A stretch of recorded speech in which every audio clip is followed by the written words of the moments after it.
Hello Salem மக்களை எப்படி இருக்கேன்? நான் சூப்பராக நல்லா இருக்கேன். இன்றைக்கி நம்மளுக்கு ப்ளூபெர்ரி ஒரு கஸ்டமைஸ்டு கேக் வந்திருக்கு 1 kg. இந்த கேக் காஸ்ட் எவ்வளோ இருக்கும் கெஸ் பண்ணி எனக்கு காமெண்ட் செக்ஷனில் சொல்லுங்கள். இப்போ ப்ராசஸ் ஸ்டார்ட் பண்ணலாம். என்னோட முட்டை இப்படி இருக்கே அப்படி யோசிக்காதுங்க. ஏன்னா லைட்டாக பீட் பண்ண ஸ்டார்ட் பண்ணிட்டு அதுக்கப்புறம் கேப் வந்து ஐயோ இதில் நான் எசன்ஸை போடல. வித்தவுட் எசன்ஸ் நம்ம எக்கு பீட் பண்ணால் நம்மளுக்கு ரொம்ப ஸ்மெல் ரொம்ப அதிகமாக வருவாங்க முட்டையோட ஸ்மெல்லு. ஸோ கண்டிப்பாக எக்கு சேர்ந்து தான் எசன்ஸை போட்டு தான் பீட் பண்ணணும். அப்போ தான் நம்மளுக்கு அந்த எக்கோட ஸ்மெல் ஆனது கம்மியாக வருவாங்க. ஸோ இது நல்லா கேப் வச்சு செஞ்சுக்கோங்க.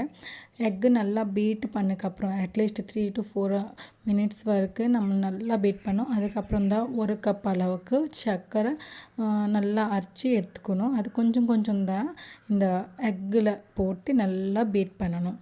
நீங்கள் பிகினராக இருக்கா எல்லாத்துக்கும் காஸ்ட்லி ஐட்டம்ஸே பை பண்ண தேவையில்லை. நான் இப்போ தான் இந்த ஃபிலிப்ஸோட பிராண்டு பிஸ்னஸ் கொஞ்சம் பெருசாகிடுச்சுக்கப்புறம் தான் நான் இந்த ஃபிலிப்ஸோட பிராண்டோட பீட்டர் எடுத்திருக்கேன். அதுக்கு முன்னாடி மீஷோவில் தான் ஒரு ஸ்மால் ஒரு 300 to 400 ரேஞ்சில் இருந்தால் ஒரு பீட்டர் வாங்கிட்டேன். அது எனக்கு ஆல்மோஸ்ட் 2 to 3 years மேலே தான் வந்திருக்கேன் நல்லா யூஸ் பண்ணால். ஸோ ஸ்டார்டிங் நீ பண்ணுறேன்னா கம்மி இன்வெஸ்ட் தான் பண்ணிக்கோங்க. ஜாஸ்தி இன்வெஸ்ட் பண்ண வேண்டாம். நீங்களுக்கு ஓகே க்ரோத் இருக்கா பிஸ்னஸ் ஆர்டர்ஸ் வர அதுக்கப்புறம் தான் கொஞ்சம் இன்வெஸ்ட் பண்ணிக்கோங்க. ஸோ இந்த ரெசிபி பார்த்தா நம்மளுக்கு எக்கு நல்லா பீட் ஆச்சு. அதுக்கப்புறம் சுகரும் நல்லா பீட் பண்ணதுக்கப்புறம் தான் இதில் 2 tablespoon ஆயில் ஆட் பண்ணும்.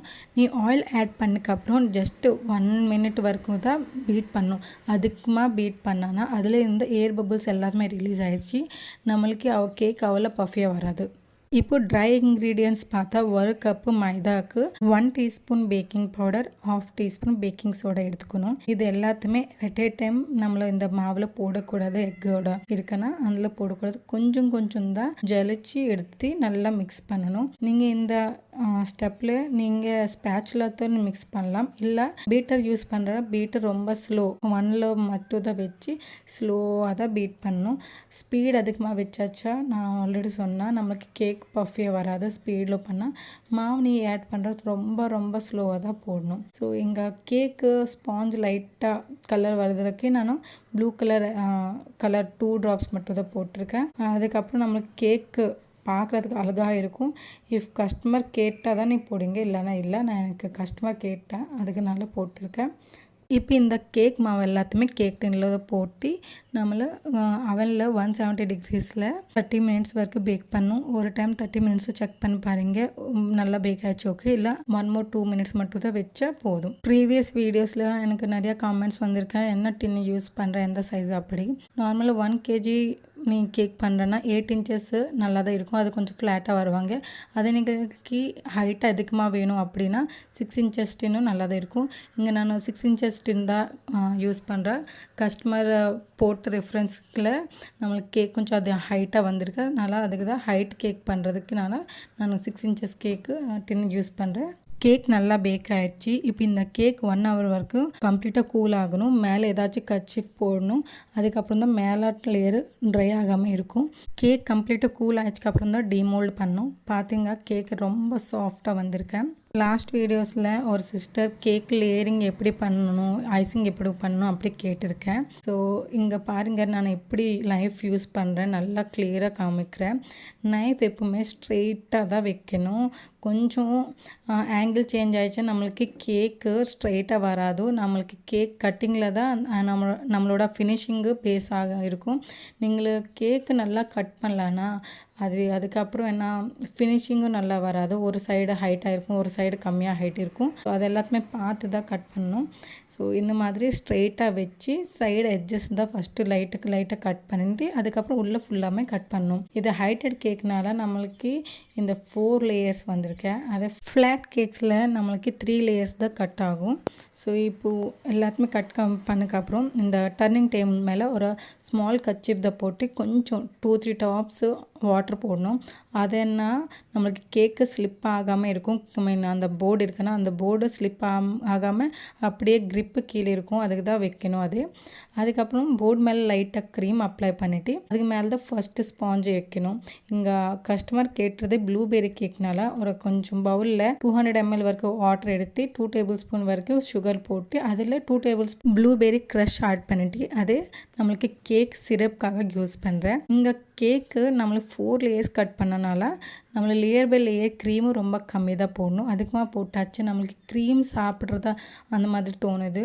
ஸோ கேக் அதிகமாக இருக்கணும், க்ரீம் கம்மியாக தான் இருக்கணும். ஹோம் பேக்கர்ஸ் கொடுக்குறது தான் இதுதான் மெயின். அதே இதே கேக் நீ பேக்கரியில் எடுத்தால் நிறையா க்ரீம் போட்டு தருவாங்க.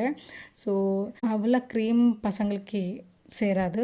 ஸோ நீங்களுக்கு இந்த வீடியோ பார்க்குறேன்னா நீங்கள் நியர்பை ஏதாச்சும் ஹோம் பேக்கர் இருக்கா, ப்ளீஸ் ஹோம் பேக்கருக்கு தான் ரிஃபர் பண்ணிக்கோங்க. ஹோம் பேக்கர் நீங்களுக்கு நல்லா ஹைஜீனிக்காக பண்ணுவாங்க. நீ சொன்னக்கப்புறம் தான் ஃப்ரெஷ்ஷாக பண்ணி தருவாங்க. ஸோ எனக்கே ஆர்டர் கொடுக்கணும் அந்த மாதிரி எதுவுமே இல்லை. நீ நியர்பை ஏதாச்சும் ஹோம் பேக்கர் இருக்கா, நீங்கள் கண்டிப்பாக அங்கே ட்ரை பண்ணி பாருங்கள். எங்களுக்கு அந்த பேக்கரியோட ஸ்டைலுக்கு அண்ட் ஹோம் பேக்கரி ஸ்டைலுக்கு ரொம்ப வித்தியாசம் நீ தான் அப்சர்வ் பண்ணுவாங்க. ஒரு ஆள் ஒரு காஸ்ட் எடுப்பாங்க. அந்த எக்ஸ்பீரியன்ஸ் இல்லை யூஸ் பண்ணுறது இன்க்ரீடியன்ஸு நிறையா டிஃப்ரென்ஸ் இருக்கும். நான் ரொம்ப ரீசனபிள் ப்ரைஸில் தான் எடுக்கிறேன். நீங்களுக்கு ஏதாச்சும் ஆர்டர் கொடுக்கணுமா ஸ்க்ரீன் மேலே இருந்த நம்பருக்கு காண்டாக்ட் பண்ணிக்கோங்க. அண்ட் ஒன் மோர் திங், இந்த நம்பர் நான் எனக்கு ஓன்லி ஆர்டர்ஸ்க்காக வச்சுருக்கிற நம்பரு. இந்த நம்பருக்கு கால் பண்ணிவிட்டு ஒரு சிஸ்டர் எனக்கு ப்ரௌனி ரெசிபி கொஞ்சம் சொல்லுங்க அப்படி ஒரு சிஸ்டர் கால் பண்ணால் ஐ எம் ரியல்லி ஹாப்பி. நீங்கள் அப்படி ஃபோன் பண்ணி சொல்கிறதுக்கு, ஏன்னா நியூ சேனல் தமிழ் அவ்வளோ தெரியாது, திருப்பி அண்டர்ஸ்டாண்ட் பண்ணிவிட்டு கால் பண்ணி சொல்கிறதுக்கு I am really happy. But நீங்களுக்கு ஏதாச்சும் வேணுமா எனக்கு காமெண்ட் செக்ஷனில் காமெண்ட் பண்ணுங்கள். நான் கண்டிப்பாக அந்த ரிலேட்டட் வீடியோ நான் கண்டிப்பாக போஸ்ட் பண்ணுவாங்க. பட் இந்த நம்பர் ஓன்லி ஆர்டர்ஸ்க்காக தான் நான் வச்சுருக்க நம்பர். ஸோ கால் எதுவுமே பண்ண வேண்டாம், ஜஸ்ட் வாட்ஸ்அப்பில் சொல்லுங்கள். இல்லை நம்பர் ஆர்டர் பண்ணணுமா அப்படி கால் பண்ணுங்கள். ஏதாச்சும் ரெசிபிக்காக மட்டும் யூடியூப்பில் காமெண்ட் பண்ணிங்கன்னா கண்டிப்பாக அந்த காமெண்ட் ஸ்கிரிப்டில் கொடுப்பாங்க. அந்த ரெசிபிக்காக ரிலேட்டட் வீடியோஸும் நான் போஸ்ட் பண்ணுவாங்க. இந்த வீடியோ நீ பார்த்துருப்பாங்க நான் லேயர் பை லேயர் எப்படி ஃபினிஷ் பண்ணேன். ஆஃப்டர் ஃபினிஷிங் த க்ரம் கோட் நீ கண்டிப்பாக அந்த போர்டு எல்லாத்தையும் நல்லா க்ளீன் பண்ணணும். இல்லைன்னா ஒரு டைம் ஃப்ரிட்ஜில் வச்சுட்டேன்னா அது எல்லாத்துமே ரொம்ப ஸ்டிக்கே ஆகும், நம்மளுக்கு க்ளீன் பண்ணுறதுக்கு ரொம்ப கஷ்டமாகும். ஒன்ஸ் நீ க்ரம் கோட் பண்ணதுக்கப்புறம் அட்லீஸ்ட் கேக் ஃப்ரிட்ஜில் அட்லீஸ்ட் 2 to 3 hours வைக்கணும். அது என்ன கேக் செட் ஆகிற டைமும் அதுக்கப்புறம் தான் நம்மளுக்கு ஃபைனல் ஃபினிஷிங் தான் பண்ணணும். இங்கே நான் ஆல்ரெடி 2 to 3 hours வச்சுக்கப்புறம் தான் எடுத்து அதுக்கப்புறம் ஃபினிஷிங் லேயர் பண்ணுறேன். ஃபினிஷிங் லேயருமே ரொம்ப க்ரீம் கம்மியாக தான் வச்சுருக்கேன் பார்த்தானா அப்படி. அது நீ டேரெக்டாக ஸ்பேச்சுலா தான் யூஸ் பண்ணுறேன், நம்மளுக்கு டைம் அதிகமாக எடுப்பாங்க க்ரீம் ஸ்பேச்சுலா எடுத்தால். அதே இந்த மாதிரி ஒரு பைப்பிங் பேக்கில் க்ரீம் எடுத்துகிட்டு லேயர் பை லேயர் கொஞ்சம் க்ரீம் எடுத்தால் நம்மளுக்கு ஃபினிஷிங்கும் நல்லா வருவாங்க. அண்டு எல்லாத்துமே கேக் எல்லாத்துமே சைடு ஃபுல்லாமே நம்மளுக்கு ஒரே ஹைட் லெவலில் வருவாங்க. நம்மளுக்கு ஒரே ஹைட்டில் வந்தால் தான் நம்மளோட கேக் ஃபினிஷிங் சூப்பராக அழகாக இருக்கும்.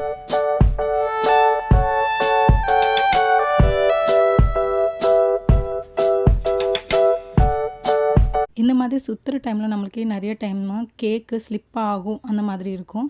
பார்த்தா நீங்கள் எப்படி ஸ்லிப் ஆகிடுச்சு அந்த டைமில் நம்மளுக்கு என்ன ஒரு கச்சிப் மேலே கொஞ்சம் ஆனால் தண்ணி போட்டு அதுக்கப்புறம் போர்டு ப்ளேஸ் பண்ணிட்டா நம்மளுக்கு அந்த மாதிரி ஸ்லிப் ஆகாமல் இருக்கும். நம்மளுக்கு ஏதாச்சும் ஒர்க் பண்ணுறோன்னா அது எல்லாத்துமே ஒரே டைமில் நம்மளுக்கு பர்ஃபெக்டாக வரணும் அந்த மாதிரி இருக்காது. எவ்வளோ நீ ப்ராக்டிஸ் பண்ணுற அதே மாதிரி தான் வருவாங்க. நீங்களோட ஹார்ட் ஒர்க் இன்ட்ரெஸ்ட் எல்லாத்துமே சேர்ந்து தான் ஒரு ஒர்க் பர்ஃபெக்ஷனாக வர்றதுக்கு சான்சஸ் இருக்கும். ஸோ இங்கே நான் கேக் ஸ்டார்டிங்கில் என்னது அவ்வளோ பர்ஃபெக்டாக நீட்டாக வரதில்லை, கொஞ்சம் மிஸ்டேக்ஸ் வந்துகிட்டே தான் இருக்கும். அந்த மிஸ்டேக்ஸில் தான் நான் கற்றுட்டு இப்போ இந்த லெவலுக்கு வந்துட்டேன். நீங்கள் அப்படி தான் ப்ராக்டிஸ் பண்ணிகிட்டே தான் இருக்கணும்.